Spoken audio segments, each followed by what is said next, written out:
Haqqın Yolu verilişində xoş gördük sizləri. Verilişimizin bugünkü qonağı peşəkar astroloq Cərullah Mustafaoğludur.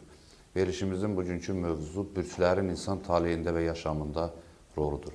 Cərullah müəllim, xoş gəlmisiniz. Çox sağ olun. İlk sualım sizə belədir. Yəni, bürclərin insan taleyində və yaşamında nə kimi rolu və əhəmiyyəti var? İlk öncə mən tamaşaçıları salamlayıram və bizi izləyən.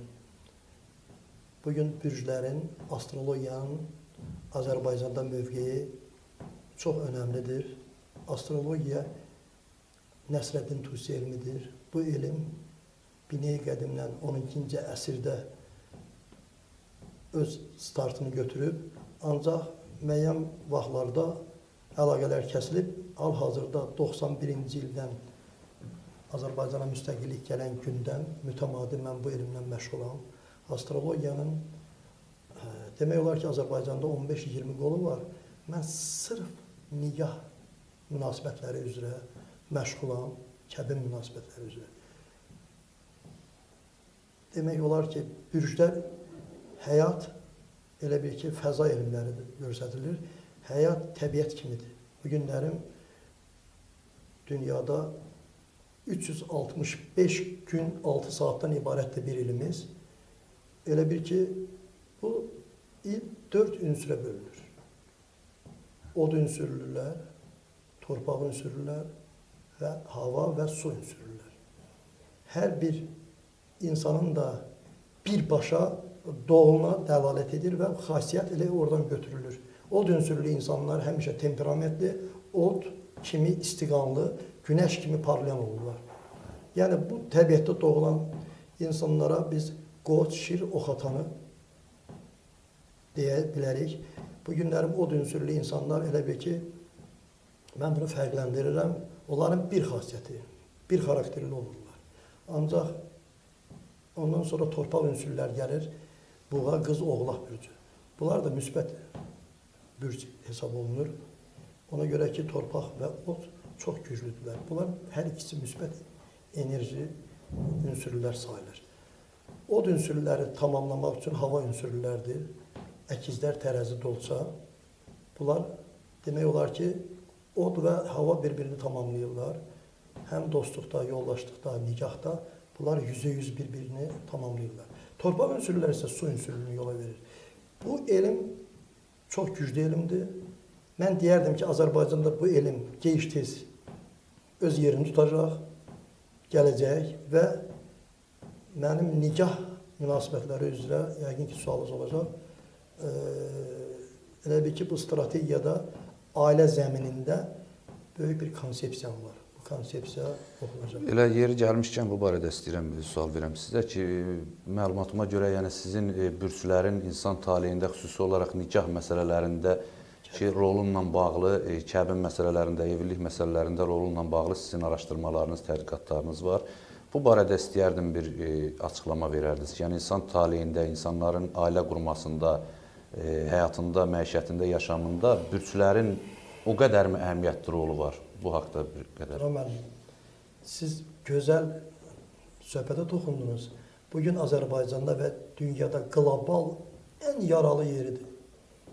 Ər-arvad münasibətləri. İnsan 2 dəfə doğulur. Mən bunu bir neçə yerdə də demişəm. İnsan bir anadan lüt üryan doğulur. Bir də ailə həyatı quranda.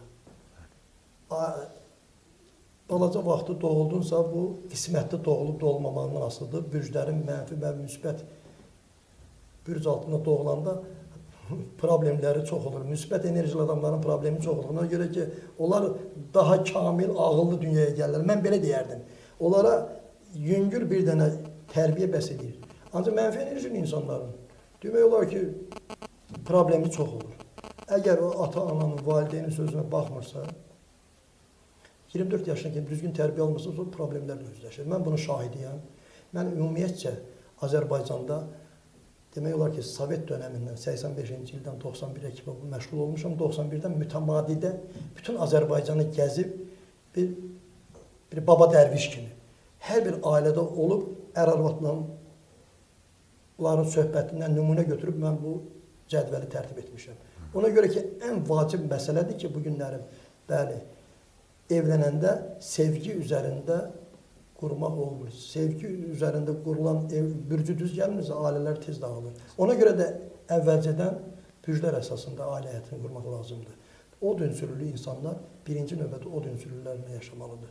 Mən demək olar ki, Azərbaycanda 25 min, 50 min ər-arvaddan, yenə deyirəm ki, məsləhət söhbətim olub və görmüşəm ki, od ünsürlüylə torpaq, su ünsürlülər problem yaşayır. Əgər ailədə bürc, nikah düzgün qurulmursa, o ailənin təməli düzgün qurulmur və ailədə pərakəndəlik yaranır, tərbiyə söhbəti keçirir ikinci, üçüncü plana. Uşaq düzgün böyümür o ailədə. Əgər düzgün seçim edib bürc əsasında evlənən ailələrin hamısında problem yoxdur. Ona görə ki, onlar ər-arvad eyni zindana vururlar. Söhbətləri eyni gəlir, əqidələri, məsləkləri. Yəni ona görə də bu günlərin bürc əsasında evlənmək birinci fenomen söhbətdir. Bunu mən bir astroloq kimi, bir peşəkar astroloq kimi bunu deyirəm. Yüzlərlə arqument faktlara söykənib deyirəm bunu. Mən nə qədər Azərbaycanda yüzlərlə, minlərlə mənim bəlkə də pərəstişkarı var. Mən ekrana biraz gec çıxmışam, ancaq yetişmişəm, mənim 60-cı baharımı yaşayıram ömrümün. Mən ömrümü bu xalqıma həsr etmək istəyirəm. Mən istəyirəm ki, mənim bu cədvəlim, bu strategiyam, bunu hər bir ailədə stol üstü, divarda təqvim kimi Cəlal müəllim, siz ondan istifadə olunsun. Çox gözəl. Siz qeyd elədiniz ki, konsepsiyanız var. Yəni bu barədə sizin araşdırmalarınız mövcuddur. Mən belə bir sual vermək istəyirəm sizə ki, yəni bunun siz tətbiqini belə deyək ki, ölkəmizdə də məqbul sayırsınız və bunu müsbət nəticələr verəcəyinə inanırsınız. Ona görə də bununla bağlı dünyanın hansısa ölkəsində buna bir nümunə varmı ki, orada bu tətbiq olunub və müsbət nəticə verir? Ümumiyyətcə televiziyalarda elə adi keçmişdə götürürük ki, Hind filmlərini götürək. Hind filminə hər bir baxan adam orada ancaq bürcdən danışırlar. Bürc əsasında onlar ailə həyatını qururlar. Hindistanda bu ana xəttini, Yapon, Çin, Hindistanda demək olar ki, bürcsüz bunların həyatı yoxdur. Bu artıq qlobal şəkildə Türkiyəyə də gəlib çıxıb. Bugün Türkiyədə 4 dənə kanal işləyir ki, orada ancaq bürclər əsasında ailə həyatı qururlar. Sevgi rolu oynamır. Ona görə də elə bu yaxınlarda elə mənə bir yaxın, görkəmli bir adam dedi ki, siz elə Azərbaycanı elə aşk doktorusunuz. Nəyə görə ki, sizin cədvəliniz varsa, bunun əsasında evlənənlərdə promux yoxdur. Hamısı %100 halaldır sizə. Mən də çalışıram, məni həvəsləndirən sizin kimi jurnalistlər, mətbuat işçiləri olanda mən daha da həvəslənirəm. Ona görə ki, mən bu elmi sevmişəm, bunun dərinliyindəyəm. Ancaq mənə də arxadan zərbə vuranlar var və yolumdan sapındıranlar var ki, ruhdan sana bu elmi fal kimi qiymətləndirirlər. Ancaq xeyr, bu Azərbaycana gec-tez gəlməlidir. Ona görə ki, bugün Azərbaycanda iqtisadiyyatımız güclənib, axırı bir 25-26 ildə bütün Azərbaycanımız günü-gündən gözəlləşir. Mən 40 ildir Bakıda yaşayıram. Ancaq belə irəliləyiş olmayıb. Bu sahədə irəliləyiş olsa, demək olar ki, bizim xalqımız ən nümunəvi xalqlardan biri olar. Nəyə görə ki? Yenə deyirəm ki, belə doğru misal çəkirəm. Atın qabağına ət, itin qabağına ot qoyma olmaz. Hərənin öz yemi var. Yenə mən bunu dəfələrlə demişəm ki, institutlarımızda, bu günlərin tibb universitetinin tələbələri, müəllimləri, ziyalılar, hətta parlamentdə oturan bizim ən görkəmli xadimlərimiz bunu fal kimi qəbul edirlər. Girib, nə bürcü, nə obrisi, nə bubrisi. Yəni, insanları bürclər idarə edir. Bürc, o deməkdir ki, Ruslar demişkən, Zodiak. Bu yaxınlarda mən 2012-ci ildə Rusiyada oldum, Leningrada dəvət eləmişlər, Peter'e bir yaxın dost aparmışdı məni ora. Nikah məsələsi ilə burada evləndi, qız orada toy oldu və biz orada Pyotr Pervinin sarayına getdik. Orada da Rus xalqının da öz ənənələri var. Faytonlarda bəy gəlin gəlirlər. Mənə dedilər ki, yaxınlaş görə onların bürcləri düz gəlir. Mən yaxınlaşdım, bir 15 cütlüyə, onlar güldülər mənə. Dedilər ki, nə danışsan, bürcsüz evlənmək olar. Adi Rus xalqının 70% bürc əsasında evlənir. Bürclər tamamlayır bir-birini. Ona görə də bu elm Azərbaycandadır. Bu elmin biliciləri bir 15% insanlar mənimsəyib və bürc əsasında nikaha girsinlər. Amanın günüdür. Mən xahiş edirəm. Bu günlərin balalarımızın, ailələrin dağılmasının başlıca səbəbi bürclərin uyuşmamasıdır.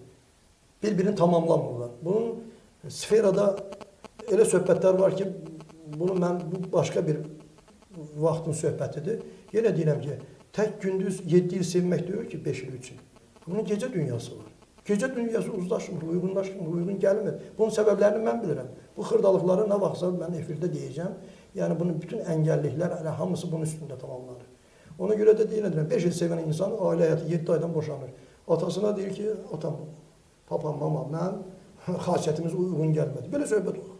Belə şey olar. Bu nə vaxta kimi Azərbaycanda bu söhbətlər baş alıb gedəcək? Beləncə, savadlı insanlarımız, ziyalılarımız hamısı boşanmaya gedir. Mən adlarını çəkmək istəmirəm. Bəstəkarlardan tutmuş, tele aparıcılardan tutmuş. Mən bir nəfərin adını lap çəkmək istəyərdim. Rafiq müəllim var, bizim ən gözəl aparıcı diktorumuz. Mən onun 46-cı ilin şir bürcündə olduğunu bilirəm. Ona ürəyi ağrısıyla yəni. O nikahı uğursuz gəldi. O hələ də bilmir ki, o nikahı uyğun gəlməyib onun. Taleyi, bəli, nikahın şir bürcü ilə, qoç oxatanla yaşamalıdır. Əks halda əkizlər tərəzi dolca ilə getdi, girib başqa bürcə. Bu tarmar oldu. Beləncə bir ziyalı. Halbuki Moskvada Kremlin Qurultay sarayında mən 78-ci ildə Rafiq Hüseynova baxanda ağlım başından çıxırdı əskərlikdə. Fəxr edirdi, deyir ki, 15 respublikanın içində ən ziyalımız. Bu niyə səhv eləməlidir ki? Bu düzgün nikaha girməlidir. Onun balası bugün düzgün nikaha girməlidir. Sevgi yoxdur. Sevgi bürclərin uyuşmasından doğru və yaranır. 7 gün içində tanış oldusa, bürclərin düz gəldirsə, sən indi məhəbbətini yaşaya bilərsən. Hələ bir-birinə deyəcəklər ki, biz gərək 2-3 il bundan öncə evlənərdik. Bildiyimiz kimi, yəni bürclər ulduzlarla birbaşa bağlı olan bir məsələdir. İndi bu sahədə mütəxəssis olduğunuz üçün siz daha ətraflı məlumat verə bilərsiniz. Yəni mən nə demək istəyirəm? Əski mənbələrdə bəzilərində mən rast gəlmişəm ki, məsələn, uğursuz belə deyək ki, məsələn, Əqrəb bürcünü bəzilərində uğursuz kimi göstəriblər. Tutaq ki, məsələn, xalqımız arasında belə yayılıb ki, may ayında məsələn toy etmək olmaz, evlənmək olmaz. Bəzi dini mənbələrdə məsələn göstərilir ki, hətta hədis də nəql olunur belə ki, güya məsələn Əqrəb bürcü nəsli, Mərrix ulduzunun, Mars planetinin məsələn doğduğu bir zamanda o dünyaya gələn insanlar olduğu üçün indi o Əqrəb bürcünün xüsusiyyətlərini siz özünüz daha yaxşı bilirsiniz ki, mən də kitablarda oxumuşam, bəzilərində biraz onun mənfi çalarlar göstərirlər ki, Əqrəb bürcündə sancma. Azərbaycanda Əqrəb bürcü doğulmaq daha yaxşı. Sancma filan, hə, yəni bu məsələ belə. Yəni bunu mən sizdən soruşmaq istəyirəm ki, xüsusi olaraq bəzi çaşqınlıq yaranır əhali arasında. Hətta o günü mən görürəm deyirlər ki, məsələn, hətta şadlıq evlərində belə toyların sayının azalması may ayında. Siz bu barədə nə tövsiyə eləyərdiniz? Yəni bu doğrudurmu ki, may ayında toy etmək həqiqətən bədbəxtçiliyə səbəb olur, yoxsa yox? Yox, mənim, xeyr. Heç də elə deyil. Biz astroloqlar bu barədə dəfələrlə bu sualını cavablandırmışıq. May ayında da toy etmək olar. Əqrəb bürc altında da bu bir dildən gələn bir fərziyyədir. Yenə deyirəm ki, ən amalı, onun strategiyası, ən ana xətti bu günlərin xasiyyətlərin, yəni o ünsürlərin bir-birini tamamlamasıdır. Buradan geri o yana yol yoxdur. Ümumiyyətcə, nə qədər ki, bugün Azərbaycanda bu elm gecikir, biz problemlərlə üzləşəcəyik. Mənim deyiləsi sözüm o qədər sinəm doludur ki, mən çaşqınlıq içindəyəm ki, mənə yer vermişsiniz, bu temada danışırıq. Yəni, ümumiyyətcə, bu gecikir Azərbaycana bu elm. Ona görə ki, Azərbaycanda bu elmin yüksək səviyyədə astrologiyanın Azərbaycana gəlməsində yuxarı instansiyaların köməyi olmalıdır. Azərbaycanda astrologiya elminə yer ayrılmalıdır. Bu barədə bizim Firidun Qurbansoy da, Səbuhi müəllim də müraciətlə yanaşıblar, gecikir. Yenə deyirəm ki, astrologiya nə qədər ki Azərbaycana gəlməyib, pərakəndəlik olacaq, özbaşınalıq olacaq, uşaqlar, ailələr dağılacaq, yetim qalacaq uşaqlar, kimsəsizlər, ata-ananın, bir də onun nüansını gətirirəm ki, o dövrdə 7-8 uşağı vardı hər bir ailədə. Problem dövrdə, bir-ikisi ailənin düz gəlməyəndə o, indi hərənin 1-2 uşağı var. Kim istəməz ki, bir balası xoşbəxt olmasın? Yəni, bu günlərin mənim konsepsiyamdan, biz astroloqların konsepsiyasından vacibdir. Bir nömrəli, bir oğlu var. Ana övladı düz evləndirmirsə, elə bir ki, oğul həyatdan getdi. Ya boşanır, ya qız onu, qadın onu zəbt edir. Bir dəfəlik. Sözləri üst-üstə tamamlaya bilmirlər. Ona görə də sizin sualınıza mən dolğun cavab vermədim. Ancaq ümumiyyətcə may ayında toy etmək olar. Allah qoysa bizim bir qohumumuz var, elə mənə məsləhət gördü. Dedim, mayın da belə ortasında eləmək lazımdır. Elə may ayı ən gözəl aydır. Bahar isti, bahar təravətlidir. Özü may ayında dünyaya gələn insanlar da, aprel ayında, may ayında ən istiqamlı, ilıq insanlardır. Onların heç bir problemi yoxdur. Nə mənada ki, Qoç bürcü, Buğa bürcü, bunlar ən enerjikini, ən qəşəng bürcdür. Yəni həmin ayda da evlənmək, ailə həyatı qurmaq olar mən sizə belə cavablarım. Çox gözəl, təşəkkür edirəm. Bir də Cəlilullah müəllim, deməli bürclərin insan taleyində rolu mövzusunda belə bir sual ünvanlamaq istəyirəm sizə. Xoş olur. Məsələn, deyək ki, əkiz dünyaya gələn insanlar var. Məsələn, siz insanların xarakterini, məsələn, xüsusi olaraq da onların ailə, nikah məsələlərində, xüsusi olaraq da o boşanmaların, bədbəxtçiliyə gətirib çıxarmaların nəticələrini mən görürəm ki, əsasən bürclərin uyğunlaşmamasından əlaqələndirirsiniz. Amma məsələn, mən sualımı necə sizə ünvanlamaq istəyirəm, hansı mövzuda? Əkiz dünyaya gələn insanlar var, şəxsən mən tanıyıram. Hansı ki, onlar bir bürcdə, bir saatda, belə deyək ki, eyni zamanda dünyaya gəliblər. Sadəcə olaraq xasiyyətləri başqadır. Mən burada nə bilmək istəyirəm? Bəlkə bunların sonradan düşdüyü mühitlərin də burada rolu var. Tutaq ki, insanın yaşadığı ölkədən, yaşadığı, məsələn, deyək ki, ailəsinin özündən, tutaq ki, məsələn, ağrılı, acılı bir talih yaşayan, həyat yaşayan, həbsxana həyatı kimi, məsələn, daha müharibə həyatı kimi yaşayan insanlarda bəlkə də o xasiyyət dəyişir, aqressiya, məsələn, müəyyən mənfi xüsusiyyətlər təzahür eləyir. Yaşadığı mühitlə asılıdır bu. Sonra dəyişə bilirmi? Yoxsa bu necə? Tural bəy, bu hər şey tərbiyədən asılıdır. Yəni, bugünkü mən misal çəkirəm, əkizi misal gətirdiniz, hərə bir xasiyyətdədir. Mənə deyirlər ki, məsələn, qızıl qızıldır da. Qızılın ancaq 120 unsiyası var. Biri var İtalyan qızılı, Rus qızılı, biri də var ki, Hindistan qızılı. Yəni, qızıl qızıldır. Yəni, tərbiyənin bu müstəsna rolu var. Məsələn, mənim ən yaxın əziz adamım var. İkiz dünyaya gəliblər. Uşağın birisinin nənə ilə baba baxıb, birisi atası ilə anası. Nənə ilə baba baxan uşaq çox gözəl tərbiyə alıb, ata-anasına, nənəsinə çest verir. Ancaq o birisi gedir küçüdə veylənir. Ancaq eyni bürcdəndirlər. Ancaq genetik cəhətdən eyni xüsusiyyətdədirlər də, eyni bürcdə doğulurlar. Eyni zövqə, bəli, eyni. Onların bir xasiyyəti var. Məsələn, oxatan bürcüdürsə, şir bürcü, oxatan qoç bürcüdürsə, yerdən bir kisə qızıl da tapanda, bir paçka pul da tapanda qaldırır, görsədir ki, bu kimindir? O haram ona düşmür. Tərbiyə siz 10% ola bilər ki, cibinə qoysun, geçsin. Həmişə halallığa üstünlüyü verir. Düz tərbiyə də olmayan da, hətta mən belə kobud çıxır, zonda yatan bir də qoççu oxatan var, oranın gölüdür. Düşüb də şərrəni düşüb, nə bilim, nə hadisədən düşüb, ancaq orada primera, nümunədir. Yəni ona görə də bir var qaymaq, bir var eyran. Yəni bu gecə gündüz Allah Taalamız özündən başqa qurban olduğum dinli imanlı adamam özümdə. Yəni bugün hər şeyi cüt yaradıb özündən başqa. Gecə gündüz yaxşı, pis, mənfi, müsbət. O deməkdir ki, mənfi enerjili pisdir. Xeyr, mənfi enerjili düzgün tərbiyə alanda müsbət enerjilidən də yaxşı olur. Tərbiyə burada 100% rol gedir. Mən bugün tərbiyə olmasaydım, çətinlik çəkməsəydim, hətta deyərdim ki, anam mənim mərdi-mərdanə, bu söhbətin yeri yoxdur.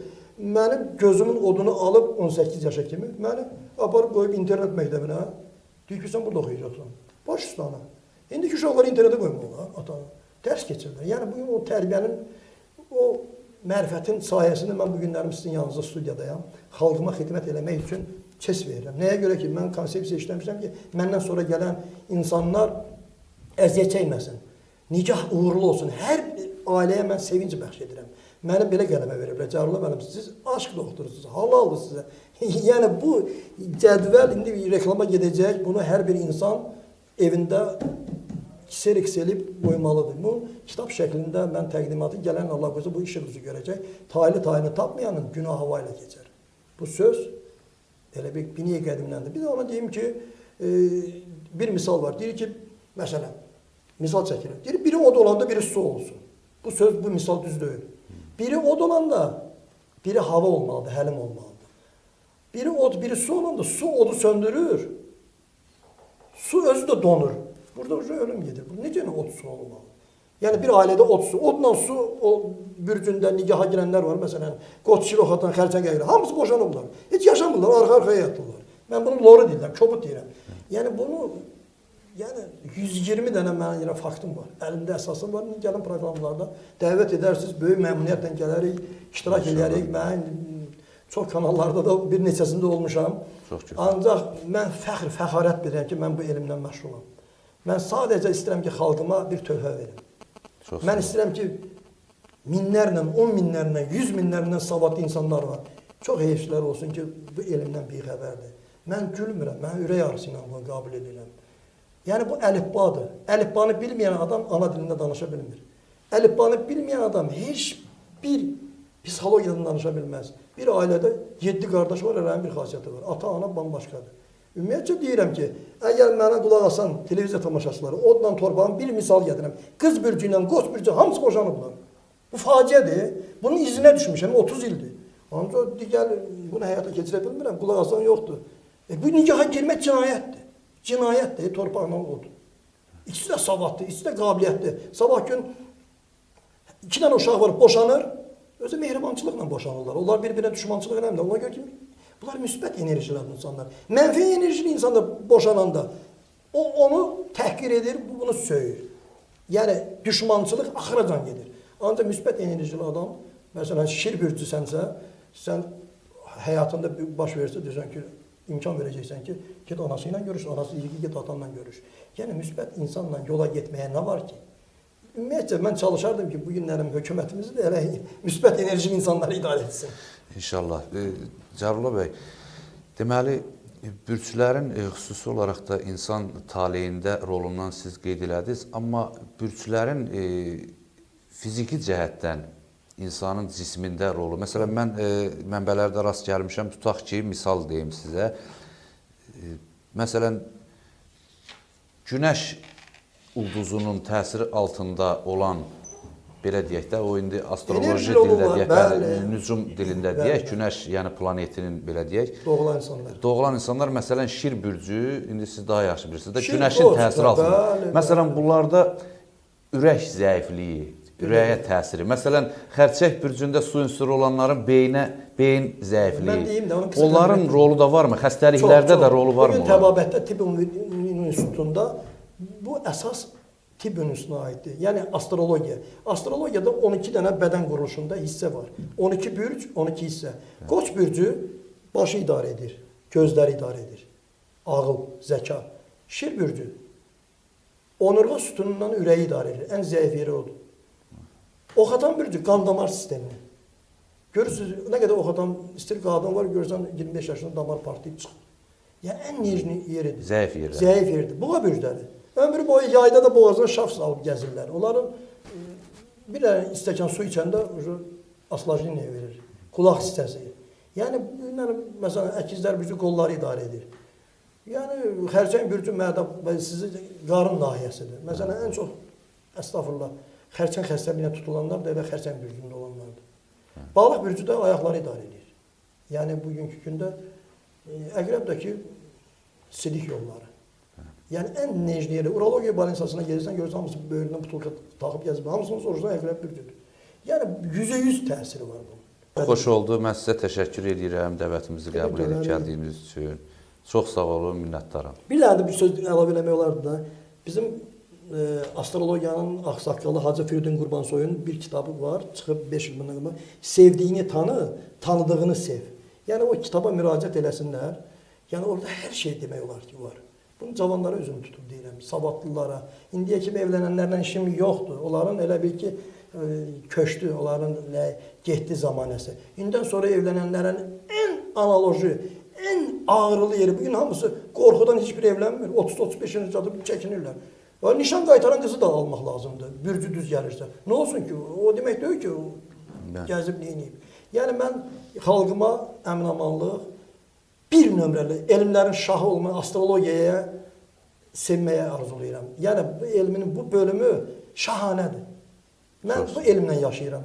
Mənə ölümüm elə bunun üstündə olsun. Mən özümü deyirəm. Mən bunu o qədər sevirəm ki, bu elmi.